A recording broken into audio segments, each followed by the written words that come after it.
หมอยสูงค่ะเมื่อได้เป็นวันที่11เดือนธันวาคมที่10ปี2025เป็นวันเสาร์ในตอนในข่าวใส่หมอหอมได้อ่อนเอาพี่น้องเฮาค่ะมารับถอมด้วยข่าวเหงาพักตบมรณะในค่ะออหลุดกินแห่งการส่องเกาะว่าจังไหนค่ะเมื่อวันที่10เดือนธันวาคมที่10ปี2025ข่าวยามกลางวัน12:00นปลาย10มนิตนั่นผู้มีปนพรเขาที่โรงปลีกวังน้ำเขียวเจดอนนครราชสีมาและรับตึงรัดว่ามีคนจมน้ำหายกว่า2เกาะเมื่อพ้องดีกว่าเก็บผักตบเนี่ยค่ะเนาะผักตบชวาเนี่ยค่ะตีอ่างเก็บน้ำวานสันกำแพงวังหมีเจอเว้งวังน้ำเขียวเจดอนนครราชสีมาเฮ็ดอันเหียก็เลยลงปื้นตีกว่ากดทัดด้วยเนี่ยค่ะเพราะว่ากว่าถึงเหย้าเนี่ยก็มีแห่งการในค่ะเนาะอ่อนกันมุงต้วยเนี่ยหมอกเศร้าก็เจอในเนี่ยค่ะ และต้องไล่ถามเสก็เลยฮู้ว่าเมื่อแต่มันได้ก็พี่น้องแห่งกาได้ก็จอยกันเพียวจอยกันเก็บผักตบที่ในน้ำหนองนั่นค่ะน่ะมันเป็นอ่างเก็บน้ำแต่เฮาได้ก็ได้ฮ้องว่าเป็นหนองน้ำให้แน่เนาะพี่น้องค่ะก็เพราะว่าเปิ้นนี่ก็ได้ขึ้นปกป้องให้มันเป็นตีแอวตีแหล่ให้มันห่างหลีว่าซังว่าเฮ็ดจังได๋นั่นค่ะน่ะเนาะตั้งฝ่ายรีสอร์ทโฮงเซาเขาในเปิ้นก็เลยจ้าง พี่น้องแห่งกาแนวค่ะมาจอยคดจอยเก็บจอยเอาออกแปดพักว่าพักตบว่าอันมีในหนองในน้ำนั่นออกเฮ็ดไหนออกเปิดตาให้น้ำในไหลหลีเฮ็ดไหนนั่นน่ะเนาะก้อยกะว่าเมื่อพ้องดีพี่น้องแห่งการอ่อนกัน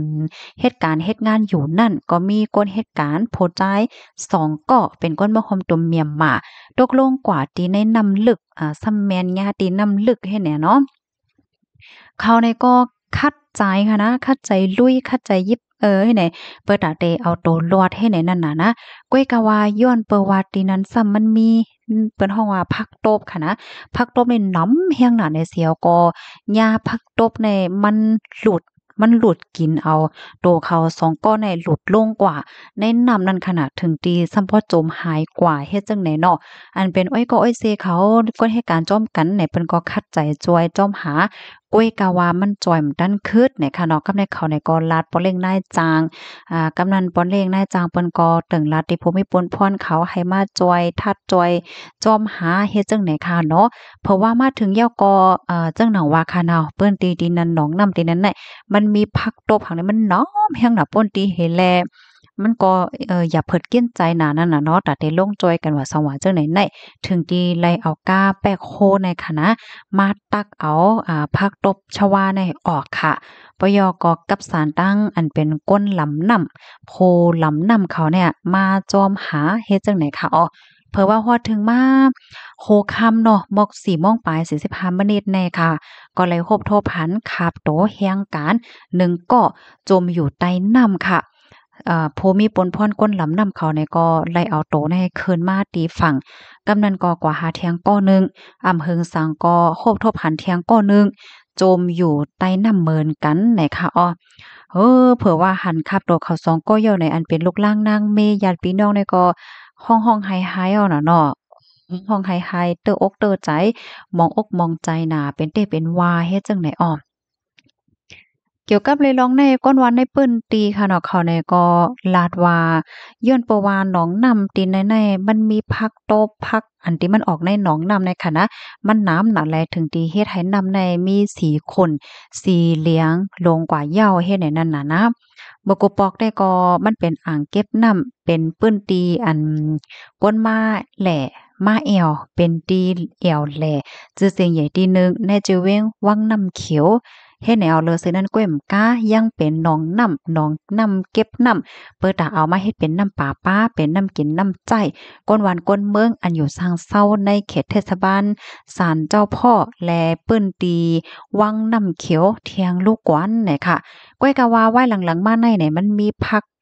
ตบเนี่ยมันน้ำแห้งหนาป่นตีในเฮแลเฮ็ดให้อ่างเก็บน้ำตีวานสันกำแป้งใน มันก็อำหังหลีเหมือนหนังเมือกาก่อนป่นมาเฮ็ดให้น้ำขนน้ำหังว่าสังว่าจังได๋เฮ็ดให้นั่นน่ะเปิดตาเตปัดปูรูเมขึ้นเนี่ยเปิ้นก็จ้างพี่น้องแห่งการมาเฮ็ดมาเพียวเอาภาคว่าหังว่าจังได๋ออกก็ว่าเป็นเพกึ่งกลางเป็นเพจมนำกว่าในปอกกำไนเนี่ยค่ะข้อมูลตอนนี้ก็ค่ะเลยเป็นมาที่ห้องการข่าวสดออกไว้เนาะถอมข่าวโหนยก เป็นใจอำลีจ้อมได้แต้เนี่ยค่ะเนาะเพราะว่าจัดปานแห่งการยานเมืองในก็เฮ็ดการเฮ็ดงานก็หมังปองหมังและก็จังหญ้าเพอันว่านั้นยาวค่ะเพราะว่ามาลัดเกี่ยวกับเรื่องลองพักโตบในตั้งพี่น้องค่ะโลห้องสังตั้งค่ะเขาได้ก็เรียบได้ฮ้องว่าพักโตบก้อยค่ะนะเมื่อกูปอกในค่ะขยำยี่หนูนะเปิ้นใครคือลองพักโตบจังไหนอะค่ะก็บ่ฮู้ลิลิภายฮู้ก็ใครในไล่ในค่ะนะพักโตบในมันจังโหลดก้นห้ามันมีคือมีหางห้าให้เนี่ยเนาะภายฮู้ก็จอยลาดจอยเพิ่มเติมข้อมูลไล่ในค่ะนะเสแลพี่ๆน้องๆเฮาค่ะที่อันยามมีโตทบอันใครปันฟังเลยจังไหนก็ปันมาไลค่ะเนาะที่ในคอมเมนต์เลยค่ะนะบางป้องบางไลต้นไม้ว่าเคิ่มไม้ว่ายุ่มไม้ว่าแหน่มันก็มีรองตั้งยุ่มหย้ำของเปิ้นตีไหลเปิ้นตีนั่นจึงหนังว่านั้นยาวเฮ็ดไหนค่ะอ้อในตอนในๆค่ะเด็กก็ย้อนอ่อนเอาพี่น้องค่ะมาถมด้วยขันค่ำอีกหนึ่งค่ะเนาะขันค่ำในถึงกว่ากาหือเหยี่ยวเนี่ยเมื่อว่าวันที่10ในถึงกว่า63เหยี่ยวค่ะอ้อพี่น้องเฮาค่ะ ในวันมื้อในคารุถึงกว่ากาหือเหย้าเลยเนาะตอนดักคันค่ำตีในเมืองเฮาได้ก็เป็นกว่า80ปลายเหย้าเฮ็ดจั่งใดค่ะนะ